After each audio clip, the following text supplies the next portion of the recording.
சட்டமும் வெளியான தகவல் ரேஷன் அடைதலுக்கு முக்கியமான தகவல் வெளியிடுது. அது என்னன்னு பார்க்க போகிறோம். நீ நம்ம சேனல் சப்ஸ்கிரைப் பண்ணாமல் இருந்தீங்கன்னா மறக்காம லைக் பண்ணிக்கோங்க, சப்ஸ்கிரைப் பண்ணிக்கோங்க. வாங்க வெடிக்கல போகலாம். இந்திய குடிமக்களுக்கு ரேஷன் கார்டு மிக முக்கியமான ஆவணமாகும்.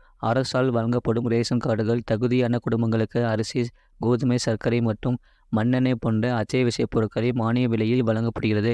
உணவுப் பொருட்களை வழங்குவதற்கு அப்பால் ரேஷன் கார்டு அடையாள மற்றும் இருப்பிட சான்றாக செயல்படுகிறது. இது பல்வேறு அரசாங்க திட்டங்கள் மற்றும் மானியங்களை பெறுவதற்கும் அத்தியாவசியமான ஆவணமாக இருக்கிறது. இந்த பதிவில் ரேஷன் கார்டின் முக்கியத்துவம், ரேஷன் கார்டுகளின் வகைகள் மற்றும் விண்ணப்பித்தற்கு தேவையான ஆவணங்கள், யார் யாரெல்லாம் ரேஷன் கார்டு பெற தகுதியுடையவர்கள் என்ற விவரங்கள் குறித்து விரிவாக பார்ப்போம். ரேஷன் கார்டு என்பது அரசாங்கத்தால் வழங்கப்படும் அதிகாரப்பூர்வ ஆவணமாகும். இதன் மூலம் தனி நபர்கள் அல்லது குடும்பங்கள் அவரவருக்கு நியமிக்கப்பட்ட கடைகளில் இருந்து மானிய விலையில் அத்தியாவசிய பொருட்களை வாங்க முடியும். ரேஷன் கார்டு முக்கியமான குறைந்த வருமானம் ஈட்டும் குடும்பங்களுக்கும் பொருளாதார ரீதியாக பின்தங்கிய குடும்பங்களுக்கும் உதவுவதற்காக கொண்டு வரப்பட்டது. பொருளாதார ரீதியாக பின்தங்கிய குடும்பங்களுக்கு அடிப்படை தேவைகள் மற்றும் வசதிகள் கிடைப்பதை உறுதி செய்கிறது. ஒரு குடும்பத்திற்கு கிடைக்கும் பொருட்கள் அந்த வீட்டின் வருமான நிலையை பொறுத்தே இருக்கும். ரேஷன் கடைகளில் தானியங்கள், சமையல் எண்ணெய், மண்ணெண்ணெய் போன்ற பொருட்கள்